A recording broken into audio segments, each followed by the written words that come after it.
Let me tell you about Ryan, my neighbor. From the outside, Ryan looked like your average suburban guy. Khakis, button-up shirts, a smug smile, and a shiny black Audi he was weirdly obsessed with.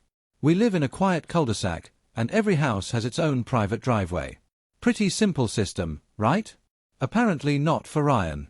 See, for the past 6 months, Ryan's been treating my driveway like his backup parking spot. His excuse: "It's just for a second, man. I'll be out of your way soon." He'd say that with this dismissive little shrug, like I was the one overreacting. And you know what? I tried to be nice. First few times, I let it slide. Maybe he had a visitor. Maybe the trash truck was in his way. I get it.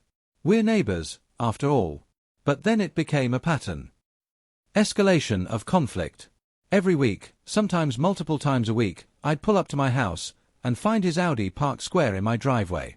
And every time I knocked on his door, I'd get that same deadpan expression, that "oh, come on" attitude, like my personal space was just some minor inconvenience to him.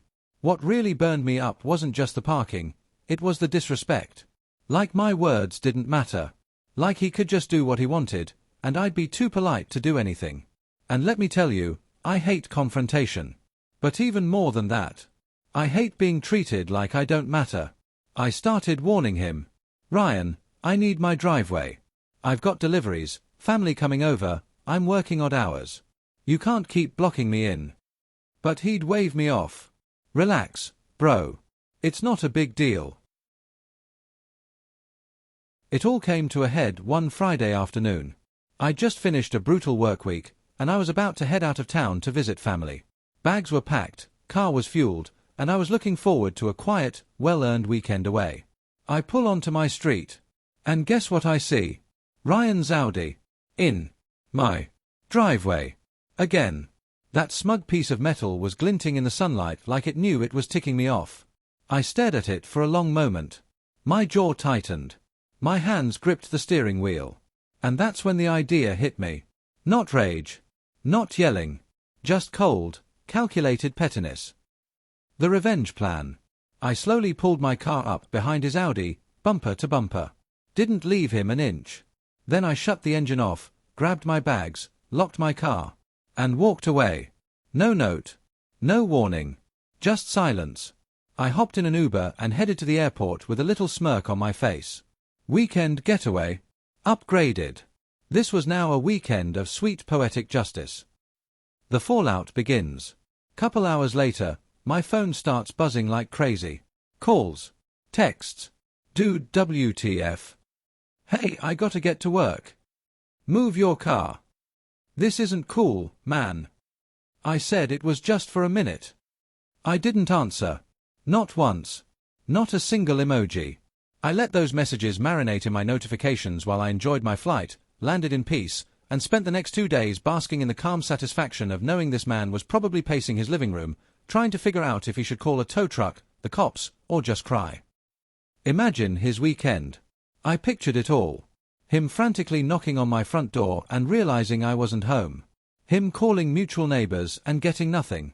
Him explaining to his boss on Monday why he couldn't make it to work because he was trapped in someone else's driveway. It was beautiful. And what made it even sweeter? He'd been warned. Over. And. Over. Bullseye F. Climactic revenge payoff, 1 to 2 minutes. When I got home Sunday night, I pulled onto our street and saw his Audi, gone. And parked in his driveway, like a good little boy. He must have moved it the moment I pulled out. But he never came to talk to me. No apology. No explanation. Just silence. But from that day on, not once did he ever park in my driveway again. And I didn't need to raise my voice. I didn't need to argue.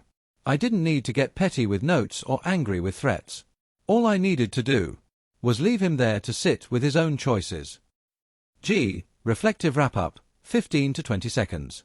Some people only learn through consequences, and sometimes the most powerful response isn't yelling, it's letting karma do the talking. You can ask nicely 100 times, but once you stop letting people walk all over you, that's when the real change happens.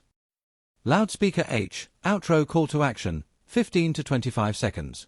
If that revenge made you smile, drop a like and tell us in the comments, what's the pettiest, most satisfying way you've ever gotten back at someone who pushed your limits. And of course, don't forget to subscribe for more stories like this one. Until next time, keep your boundaries strong and your driveways clear, smirking face.